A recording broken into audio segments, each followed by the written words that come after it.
अंधारलेल्या समाजात भेदभाव, अज्ञान आणि अन्यायाच्या काळोखात एक ज्योत पेटली होती. ही ज्योत होती महात्मा ज्योतिराव फुले. 11 एप्रिल 1827 पुणे शहरातील एका माळी कुटुंबात जन्माला आलेला हा मुलगा एक दिवस संपूर्ण देशाच्या विचारक्रांतीचा मार्गदर्शक ठरेल ही कल्पनाही कोणी केली नव्हती. गरिबी, अडचणी, संघर्ष हेच त्याचं लहानपण, पण बुद्धीत अंगार आणि मनात समाजासाठी काहीतरी करायची जिद्द. स्कॉटिश मिशन स्कूलमधील शिक्षणाने त्याचं आयुष्य बदललं. भाषा, विचार, विवेक या सगळ्यांनी ज्योतिरावांना एका वेगळ्याच दिशेने घडवलं.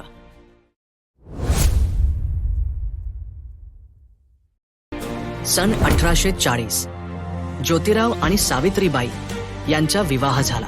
या दोन जिद्दी मनांनी पुढे समाजातील अंधार फाडून शिक्षणाची ज्योत पेटवली आणि या क्षणापासूनच भारताच्या महान सामाजिक बदलाची सुरुवात झाली.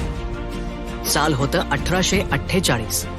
पुण्यात सुरू झाली भारतातील पहिली मुलींची शाळा आणि या शाळेतील पहिल्या शिक्षिका ठरल्या सावित्रीबाई फुले.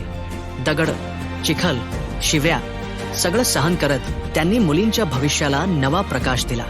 त्या क्षणापासूनच सावित्रीबाई झाल्या ज्ञानक्रांतीची पहिली अमर ज्योत.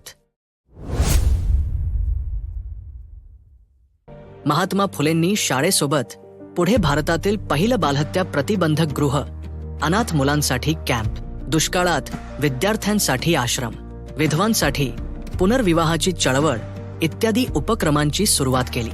हा केवळ समाज सुधार नव्हता, हा मानवतेचा पुनर्जन्म होता. पुढे फुलेंनी आणखी जोखीम घेऊन एक नवी क्रांती आणली. समाजाच्या जात, रूढी, अंधश्रद्धा याच्या साखळ्या तोडण्यासाठी त्यांनी स्थापन केला सत्यशोधक समाज. इथे सत्य, समानता आणि मानवतेला सर्वोच्च स्थान होतं. ही होती भारतीय सामाजिक क्रांतीची सर्वात प्रखर, सर्वात धाडसी सुरुवात.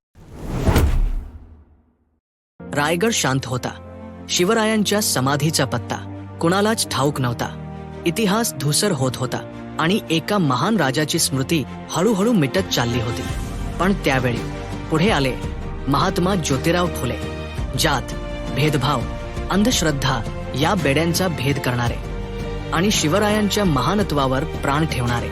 फुलेंनी पुरावे वाचले, जुन्या बखरींचा अभ्यास केला आणि निघाले एका सत्याच्या शोधात. रायगडाच्या कठीण रस्त्यांवर, धुक्यातून, पावसातून आणि अखेर त्यांनी शोधून काढली छत्रपती शिवाजी महाराजांची खरी समाधी.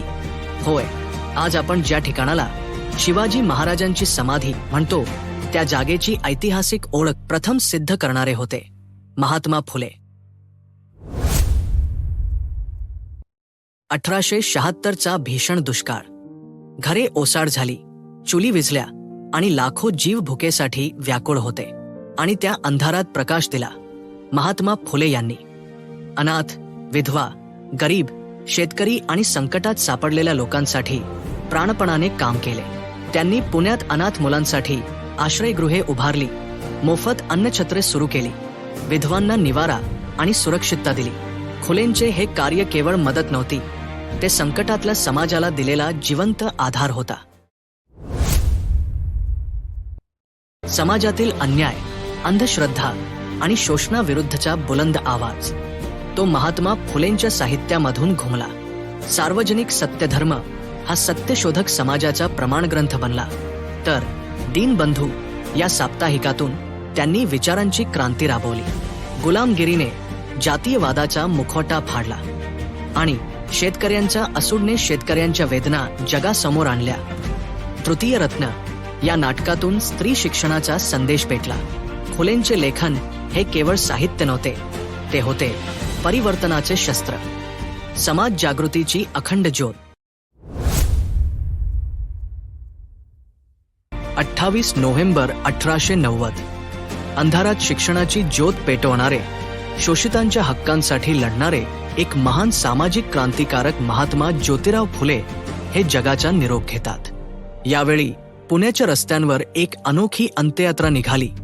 जाती धर्माच्या भिंती तोडणारा हा युगपुरुष इतिहासात पहिल्यांदा सर्वांना एकत्र चालवत होता.